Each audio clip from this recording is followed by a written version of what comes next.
Shalom, family. It's your brother Yashia. So I want to come up with this subject, talking about how our people are scattered in Africa, stuff like that. So I'm gonna show you this book I have.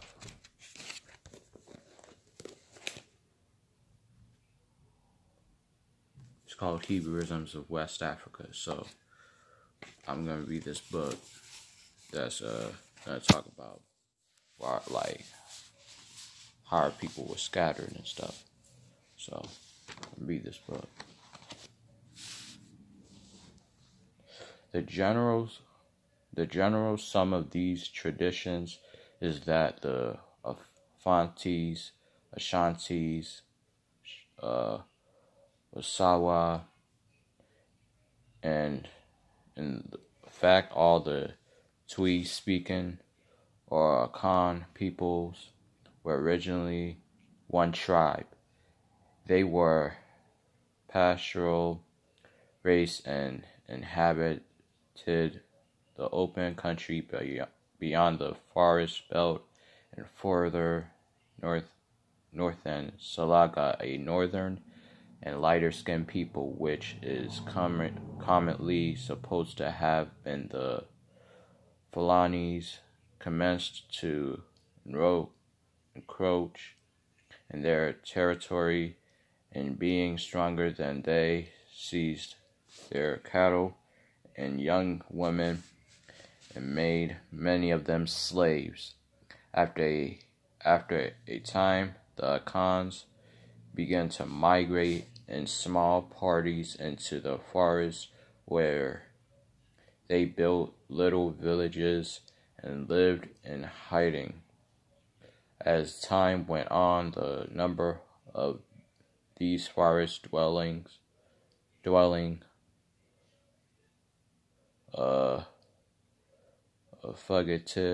fugitives increased until the course of many years their numbers became very considerable.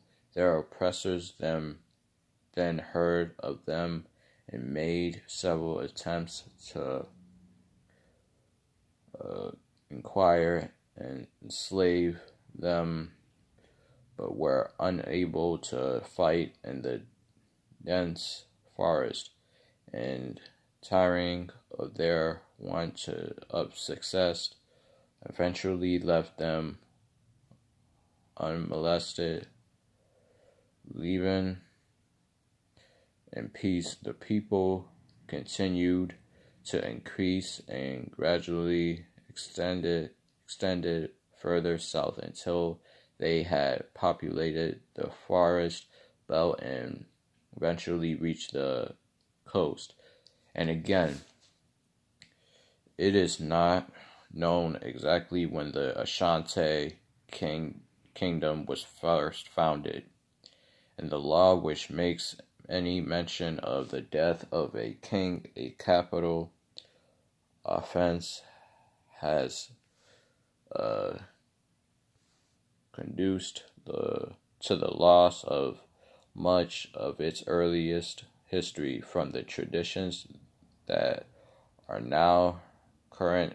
It appears, however, that after the flight of the Akans from the districts that they had formerly occupied and the migration of the Afantes to the coast, the Shanties, however you pronounce it, remained and settled in the northern portions of the forest country, where they established several minor kingdoms and principalities, which, though united by a common interest, were nevertheless independent of each other.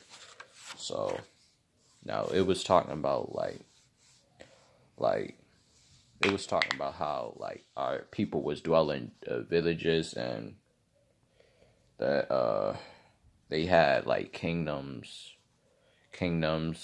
like for like they had like certain tribes, and they have villages and stuff.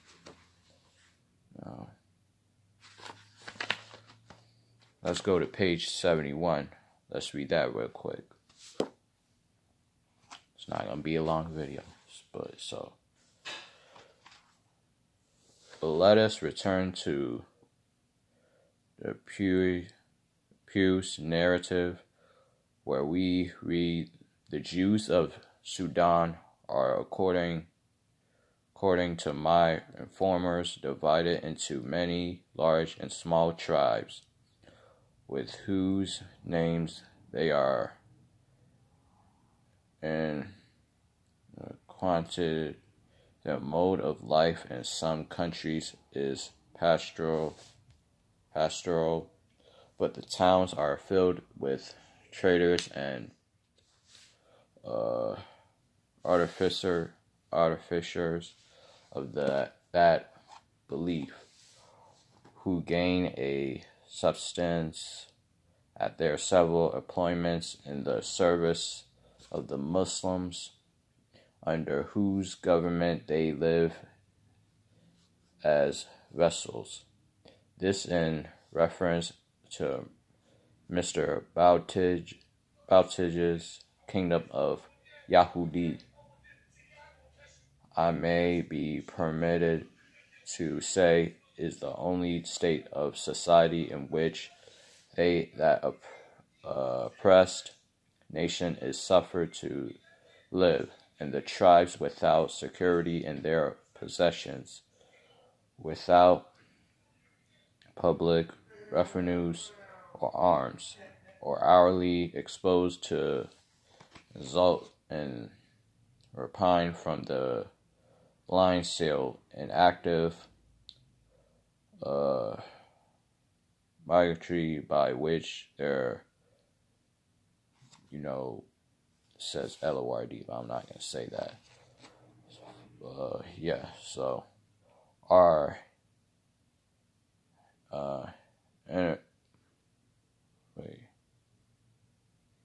animated in these countries, the lands occupied by these people cover a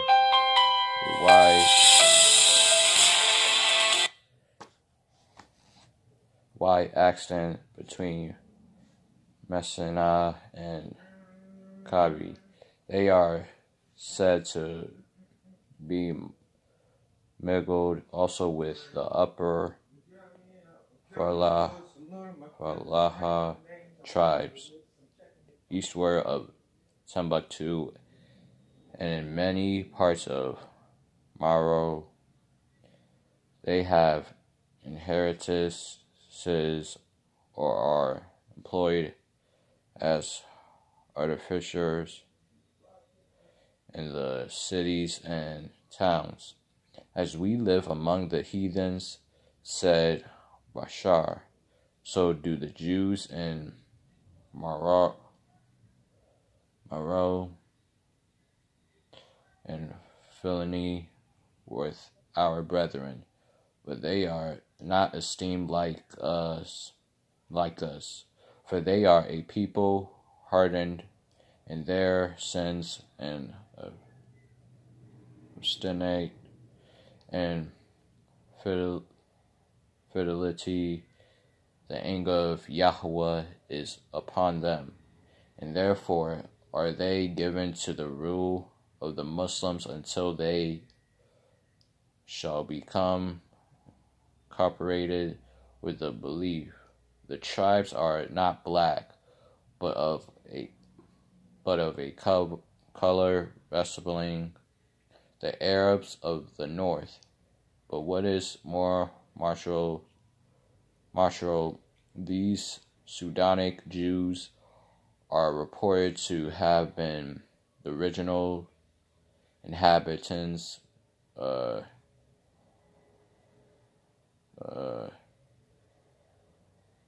thereabout, after the Arabs were acquainted with Central Africa.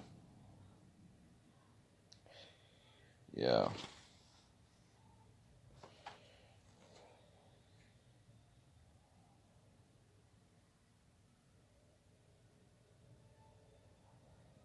Yeah, so